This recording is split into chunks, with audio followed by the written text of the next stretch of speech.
ఇది ముగ్గురు స్నేహితుల కథ. వీరిలో ఒకరు విశ్వాసి, ఇద్దరు దేవుడు ఎరుగని అన్యులు. రక్షణ పొందిన విశ్వాసి తెలిసి తెలియక చేసిన తప్పుకు రక్షణ పొందని అన్యుడు ఎలా నష్టపడ్డాడో స్కిట్ రూపంలో మన సంఘ యవనస్తులు ప్రదర్శించబోతున్నారు. ఈ పాత్రలు ఎవరిని ఉద్దేశించినవి కాదు, కేవలం కల్పితం మాత్రమే. Let's welcome them.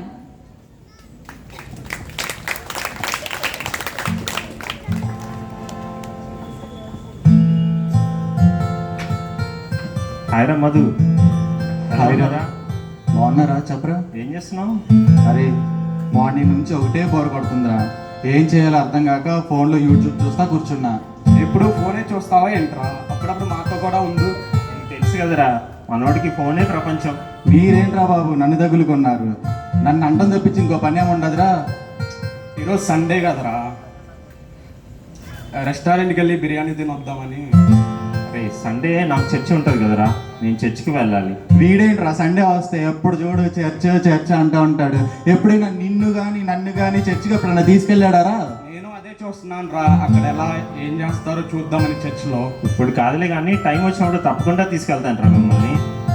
సరేరా, నువ్వు నాకు వెళ్ళి టైం అవుతుందిరా. సరేరా, మా వాళ్ళు నీకెందుకు లేట్ అవటం, నువ్వు వెళ్ళు, జాగ్రత్తగా వెళ్ళు. రా సతీష్, చెప్పరా. బిర్యానీ అన్నావు కదరా. ఎక్కడో కనుక్కోవచ్చు. అరే నేను మన వీధిలో చివరి నుంచి నడుచుకుంటూ వస్తుంటే ఒక కొత్త రెస్టారెంట్ ఓపెన్ చేశారు. అక్కడ బిర్యానీ బాగుందని టాకు, రీజనబుల్ రేట్ అంట. మనం ఎంత తింటే అంత పెడతారంటరా. సరే, ఎక్కడ కొత్తగా వచ్చినా కూడా అక్కడ మనం ట్రై చేస్తున్నాం కదా, అక్కడికి వెళ్ళి ట్రై చేస్తే పోద్ది కదా. సరే సరేరా. సరే పద బిర్యానీకి వెళ్దాం. ఓకేరా.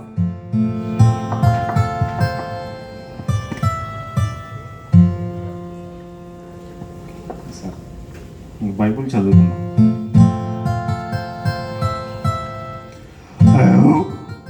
అరే ముందుగా బిర్యానీ అయితే చాలా బాగుంది కదరా. చాలా బాగుందిరా, కానీ ఇంతవరకు అయితే నేను ఎప్పుడు అట్లాంటి బిర్యానీ తినలేదు. టేస్ట్ అయితే చాలా బాగుందిరా. వీడేంట్రా మళ్ళీ మ్యూజిక్ స్టార్ట్ చేసినట్టున్నాడు. ఈడెప్పుడు పద్దాగా బైబిల్ చదువుతూనే ఉంటాడు రా. అసలు నాకైతే ఒక్క మొక్క కూడా అర్థం కాదు. అరే ప్రతిసారి వాడిని ఎందుకురా అంటా ఉంటావు? వాటి వల్ల నీకు నాకు ఇబ్బంది ఏం లేదుగా. నాకు కూడా ఈ మధ్య బైబిల్ చదవాలనిపిస్తుందిరా. ఏంటంట్రా మళ్ళీ ఇంకోసారి చెప్పు, ఏంటి కొత్తగా మాట్లాడుతున్నావు? నాకు బైబిల్ చదవాలనిపిస్తుందిరా. అదేరా కొత్త మాటలు మాట్లాడుతున్నావు. ఇప్పటికే వీడితో నేను పడలేకపోతున్నా. మాట్లాడితే హల్లెలూయా, స్తోత్రం, నడిపించు నానావా అని చెప్పి పద్దాకా నా చెవుల దగ్గర మోత మొగేస్తానే ఉంటాడు. ఇప్పుడు మీ ఇద్దరు కలిసి ఇంకా వాయిస్తారా ఏంట్రా నాకు? సరేలే, వాడు తిన్నాడో లేదో కనుక్కో. నాకు బిర్యానీ వద్దు ఏమొద్దులే కానీ నేను తిన్నా. కానీ మీరు తిన్నారుగా. మేము తినే వచ్చాం లేరా, మా సంగతి ఎందుకులే నీకు. రే ఫోన్ వస్తున్నట్టుంది, సైలెంట్ ఉంది చూడు. Hello hello praise lord pastor గారు. చెప్పండి పాస్టర్ గారు. తప్పకుండా. ఎలాగో ఇవాళ సెమీ క్రిస్మస్ ఉంది కదా, దానికి 1 గంట ముందు నేను వచ్చి ఆ కార్యాలన్నీ నేను చేసేస్తానులేండి. ఉంటా పాస్టర్ గారు. ఏంట్రో సెమీ క్రిస్మస్ అంటున్నావు, ఈసారైనా మమ్మల్ని తీసుకుని వెళ్తావా? అరే నాకు క్రిస్మస్ అంటే తెలుసురా పండగని, ఈ సెమీ క్రిస్మస్ అంటే ఏంట్రా నాకు తెలియదు, చెప్పరా. సెమీ క్రిస్మస్ అంటే అది కూడా నిన్నే చెప్తా ఉండరే. ఏముంది, చర్చికి రంగులేస్తారు, లైటింగ్ పెడతారు, వచ్చిన వాళ్ళకి భోజనాలు పెడతారు, మళ్ళీ చందాలు అడుగుతారు. అది కూడా ఎవరిని? మమ్మల్నే కదా. అదే కదా మీరు చేసే సెమీ క్రిస్మస్. నువ్వేంట్రా ప్రతి దాంట్లో దూరిపోతావు? వాడు ఏదో చెప్తున్నాడుగా, చెప్పని. నువ్వంటా చెప్పరా, ఆడికి నువ్వు చెప్తేనే బాగుంటదంట. అరే సెమీ క్రిస్మస్ అంటే నువ్వన్నట్టు చర్చికి ముస్తాబు చేసి భోజనాలు పెట్టి చందాలు ఆడటం కాదురా. అక్కడ యేసు ప్రభు మన కోసం ఈ లోకంలోనికి ఎలా పుట్టాడు అని ఒక స్కిట్ వేస్తారు. దాని ద్వారా చాలామంది యేసు గురించి తెలుసుకుంటారు. అలాగే చిన్నపిల్లల డ్యాన్సులు, అలాగే స్కిట్లు చాలా ఉంటాయిరా. క్రిస్మస్ ట్రీ, శాంటా క్లాజ్, ఇంకా కేక్ కటింగ్, ఇంకా చాలా చాలా ఉంటాయి. అరే ఇవన్నీ చెప్తుంటే నాకు కూడా ఒకసారి చర్చికి రావాలని ఉందిరా. నన్ను ఒకసారి తీసుకెళ్ళరా, నేను కూడా వస్తాను సాయంత్రం నీతోటి. ఇప్పుడు కాదులే కానీరా, టైం వచ్చినప్పుడు తప్పకుండా తీసుకెళ్ళాలి. అరే నువ్వు ఎప్పుడు టైం అంటూనే ఉంటావులేరా బాబు. కాదురా, నేను వెళ్ళి అక్కడ పనులన్నీ చూసుకోవాలి కదా, అవన్నీ చూసుకొని నేను రెడీ చేసుకోవాలి. సరేరా, వాడిని వదిలే, వాడికి లేట్ అవుతుంది. సరేరా. అరే నీ నెక్స్ట్ ప్రోగ్రామ్ ఏంట్రా సతీష్ గా? నాకు ఆఫీస్ నుంచి ఫోన్ వచ్చిందిరా, అర్జెంట్ వర్క్ ఉంది, నన్ను కొంచెం అక్కడ డ్రాప్ చేస్తాను. సరేరా ఎక్కు. ఓకేరా.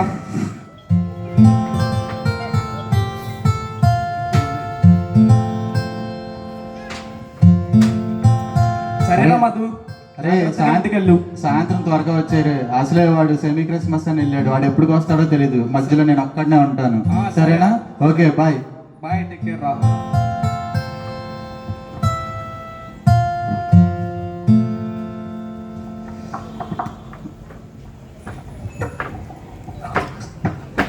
హలో హలో హలో, ఇక్కడ ఒక వ్యక్తికి యాక్సిడెంట్ అయిందండి, త్వరగా రండి.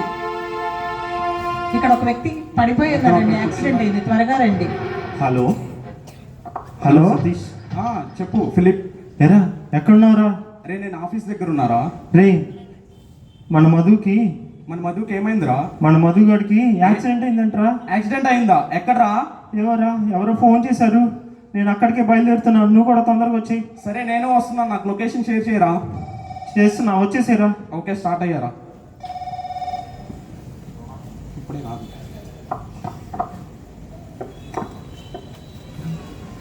రే మధు మధు ఏమైందిరా? ఏంట్రా ఇలా పడిపోయావు? ఎరా లేకరా. రే ఏమైందిరా? రే ఈ రక్తం ఏంట్రా? రే రే అరే మధు, ఏంట్రా? రే ఏమైందిరా? ఇప్పుడు దాకా మాతోనే ఉన్నావు కదరా, ఇలా అయిపోయింది ఏంట్రా? అరే మధు లేవరా. అరే మధు లేవరా. అరే ఒళ్ళంతా రక్తం ఉంది ఏంట్రా? రే భయం వేస్తుందిరా మధు. అరే మధుగా ఏమైందిరా రే నీకు? చనిపోయిన స్నేహితుడు నరకం నుండి మిగతా ఇద్దరు స్నేహితుల కోసం ఆందోళన చెందుతూ నరకం నుండి వారిని తప్పించుటకు వ్రాసిన లేఖ. అరే ఇదేదో మధుగాడి హ్యాండ్ రైటింగ్ లా ఉందిరా. హెడ్డింగ్ కూడా ఉంది, నరకం నుండి లేఖ అంట అని. దేంటో చదవరా. ఓకేరా. ఇది మన మధుగడు రాసినట్టే ఉందేంట్రా? ఇప్పుడే గారు యాక్సిడెంట్ అయింది. హెడ్డింగ్ కూడా ఉందిరా, ఏదో నరకం నుండి లేఖ అని. ఏంట్రా ఇది? మధుగడు రాశాడురా. మధుగాడిదేరా ఇది రైటింగ్. ఏంట్రా ఇది? ఒకసారి చదవరా. చదువుతాను. అరే సతీష్, నిన్ను ఆఫీస్ దగ్గర డ్రాప్ చేసి నేను తిరిగి హలో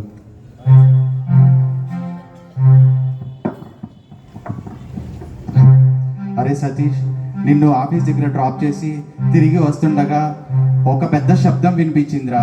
ఆ శబ్దం ఏంటా అని వెనక్కి తిరిగి చూసేలోపు ఒక లారీ నా మీద నుండి వెళ్ళిపోయింది. ఏం చేయాలో అర్థం కాలేదు. నేను పైకి లేద్దామని చాలా ట్రై చేశాను రా, కానీ దెబ్బలు బాగా తగలడం వల్ల నేను లేవలేకపోయాను. అయితే నేను చూస్తూ ఉండగానే నా చుట్టూ జనం గుమిగూడిపోయారు.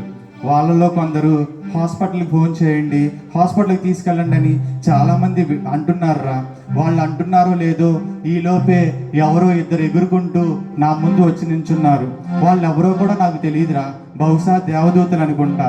వాళ్ళు వచ్చి రావడంతోనే నా శరీరం నుండి నా ప్రాణం విడిపోవడం నేను నా కళ్ళారా చూశానురా. ఏం చేయాలో అర్థం కాలేదు. వాళ్ళు నా చేతులు పట్టుకొని పైకి తీసుకెళ్ళిపోతున్నారా. అరే నేను వెళ్ళే దారిలో ఏవో వింతలు చూస్తున్నాను రా. ఇక్కడ బంగారంతో చేసిన రోడ్లు, ముత్యాలతో చేసిన గుమ్మాలు, వజ్రాలతో చేసిన సింహాసనాలు ఇవన్నీ ఉన్నాయిరా. ఆ సింహాసనం చుట్టూ దేవదూతలు ఎగురుతూ యెహోవా పరిశుద్ధుడు పరిశుద్ధుడు పరిశుద్ధుడు అని మానగాన ప్రతిగానాలు చేస్తున్నారా. అయితే ఇక్కడే ఇంత బాగుంది కదా అని లోపలికి వెళ్ళి చూద్దామని లోపలికి వెళ్ళాను. అక్కడ పెద్ద లైన్ ఉందిరా. ఆ లైన్లో చాలా మంది నిలబడ్డారు. అయితే ఆ లైన్ ఏంటా అని నేను కూడా లైన్లో నుంచున్నా. అయితే ఒక పెద్ద దేవదూత ఉంది. ఆ దేవదూత దగ్గర పెద్ద పుస్తకం ఉందిరా. ఆ పుస్తకం పేరు జీవగ్రంథం అంట. ఎవరైతే తప్పులు చేయరో, ఎవరైతే పాపాలు చేయరో వాళ్ళ పేర్లు దాంట్లో ఉంటాయంట. అయితే నేను చూస్తుండగానే నా వంతు వచ్చింది. నా వంతు రాగానే దేవదూత దగ్గరికి వెళ్ళి నుంచున్నా. దేవదూత అంది, నీ పేరేంటని అడిగింది. నేను నా పేరు మధు అని చెప్పా. అయితే ఆ జీవగ్రంథంలో మొదటి నుంచి చివరి పేజీ వరకు మొత్తం త్రిప్పి నీ పేరు లేదు అని చెప్పారు. నేను చాలా భయపడ్డాను. ఇంతలో అక్కడ ఉన్న కొంతమంది అంటున్నారు, ఈ జీవగ్రంథంలో పేర్లు ఉండాలంటే ఏ తప్పు చేయకూడదు, ఏ పాపము చేయకూడదు అన్నారు. నేను వెంటనే ఆ పెద్ద దేవదూత దగ్గరికి వెళ్ళి, దేవదూత గారు నేనే తప్పు చేయలేదు, ఏ పాపము చేయలేదు, ఏ వ్యభిచారము చేయలేదు, ఏ నరహత్య చేయలేదు అని ఎంతగానో బ్రతిమలాడాను, నా పేరు ఉందేమోనని. నేను అంతగా బ్రతిమలాడేసరికి ఆ దేవదూత మరొక్క మారు నా కోసం ఆ జీవగ్రంథంలో మొదటి పేజీ నుంచి చివరి పేజీ వరకు త్రిప్పుతూనే ఉంది. అయితే నేను ఎంతో ఆశపడ్డాను నా పేరు ఉంటుందేమోనని. నా పేరు లేదని చెప్పేపాటికి ఒక దేవదూత ఎగురుకుంటూ వచ్చి నన్ను ప్రక్క గెంటు వేసింది. ఆ గెంటు వేయడంతో నేను భయంతో మూలను కూర్చొని ఒకటే ఆలోచిస్తున్నాను, అరే ఫిలిప్, ఎందుకురా ఈ పని చేసావు?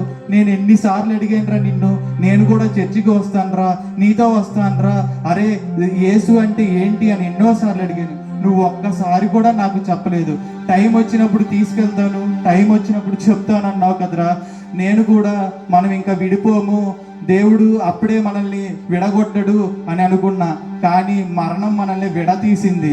అరే ఎవరో ఇద్దరు దేవదూతలు వస్తున్నారా, వాళ్ళ అడుగుల శబ్దం నాకు వినపడుతుంది. నా గుండె నాకు భయం వేస్తుంది. అరే నా గుండె చప్పుడు నాకు వినపడుతుందిరా. అరే వాళ్ళు వచ్చి నన్ను తీసుకెళ్ళిపోతున్నారా, అరే పైకి తీసుకెళ్ళిపోతున్నారా. అరే అక్కడేదో అగ్నిగుండం ఉంది, ఆ అగ్నిగుండం పేరు నరకం అంట. ఆ నరకంలో పడిపోయిన వాళ్ళు ఇంకా చనిపోరంటరా. అరే ఎందుకురా ఫిలిప్, యేసే నిజమైన దేవుడు, యేసుని నమ్ముకుంటేనే జీవగ్రంథంలో పేరుంటుంది, పరలోక ప్రవేశం ఉంటుందని నువ్వెందుకురా నాకు చెప్పలేదు? నువ్వు నాకు చెప్పి ఉంటే నేను కూడా మారేవాడిని కదరా. అరే వాళ్ళు నా చేయి పట్టుకొని పక్కకి తీసుకెళ్ళిపోతున్నారా, అరే నరకంలోనికి తీసుకెళ్తున్నారా. అరే ఫిలిప్, నాకేం చెయ్యాలో అర్థం కావట్లేదురా. అరే దగ్గరికి వెళ్ళే కొద్దీ, అగ్నిగుండంలో ప్రవేశిస్తున్న కొద్దీ నా శరీరం కాలిపోతుందిరా. అరే నువ్వెందుకురా నాకు యేసు గురించి చెప్పలేదు?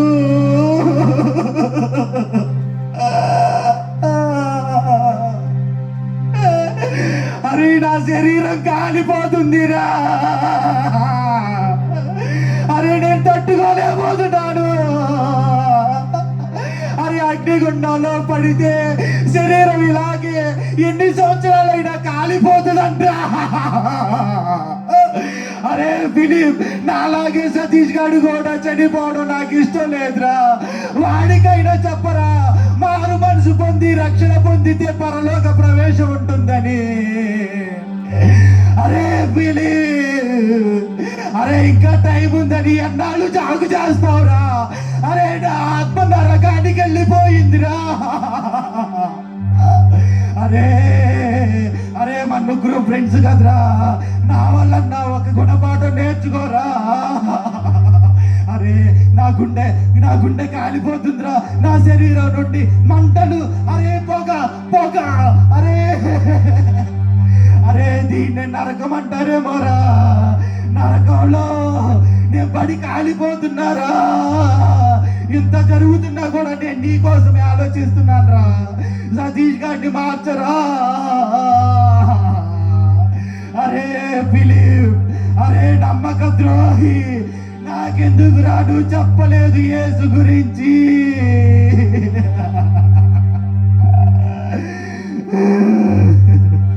ఇట్లు నీ స్నేహితుడు.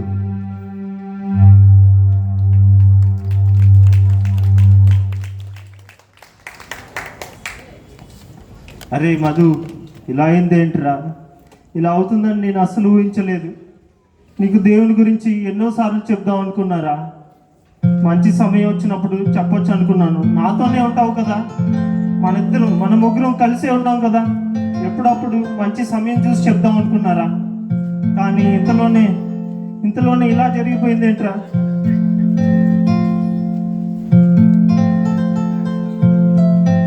ఇక ఈ రోజు నుంచి ఒక తీర్మానం తీసుకుంటారా? నేను ఇంకా ఆలస్యం చేయను. నా చేతనైనంత వరకు నా తోటి వారందరికీ కూడా సువార్తను ప్రకటిస్తాను. ఇంకా ఆలస్యం చేయకుండా మన ఫ్రెండ్ సతీష్ నుంచే నేను మొదలు పెడతాను రా. సతీష్, చెప్పరా? దేవుడు యేసయ్య ఎంతో గొప్పవాడై ఉండి మన కొరకు పశువుల పాకలో మన కోసం పుట్టాడురా. మన పాపాల నిమిత్తము ఆయన శిలువలో మరణించి 3వ దినాన తిరిగి లేచాడురా. యేసుక్రీస్తు పశువుల పాకలో జన్మించాడని తెలుసు కానీ నా కోసం నా పాపాల నిమిత్తం తన ప్రాణాన్ని పెట్టాడని నాకు తెలియదురా. నువ్వు చెప్తుంటే నాకు ఇంకా బైబిల్ గురించి తెలుసుకోవాలని ఉందిరా. ఇంకా ఈ బైబిల్ తీసుకోరా, ఇది చదువుతుంటే మెల్లమెల్లగా నీకు అర్థమవుతుంది.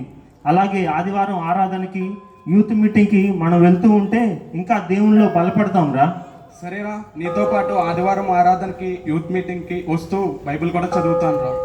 ఇదొక్కటే సరిపోదు, కానీ మనం ప్రార్థన చేసుకుంటూ మారు మనసు పొంది మన పాపాలన్నింటినీ విడిచిపెట్టి ఆయనను నమ్ముకుంటే మనం నిత్య నరకాగ్ని నుండి రక్షించబడతాం రా. సరేరా, మన మిత్రుడు మన స్నేహితునిలాగా నిత్య నరకాగ్నికి పోకుండా నా చేతనైనంత వరకు యేసుక్రీస్తుని తెలిసిన వారికి, నా మిత్రులకు, స్నేహితులకు తెలియజేస్తూ చర్చికి నడిపిస్తారా?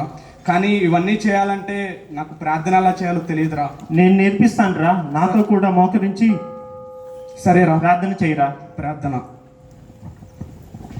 చూశారు కదండి ఈ యొక్క అద్భుతమైన స్కిట్ను. సువార్త భారం లేని క్రైస్తవులకు ఒక మేల్కొల్పు. సువార్త చెప్పడం ఎంత శ్రేష్టమైనదో, ఎంత ముఖ్యమో ఇప్పటికైనా మనం తెలుసుకొని సమయం ఉన్నప్పుడే త్వరపడి దేవుని సువార్తను మన తోటి వారికి, ఇరుగు పొరుగు వారికి, బంధువులకు ప్రకటించి వారిని దేవుని మార్గంలో నడిపించాలి.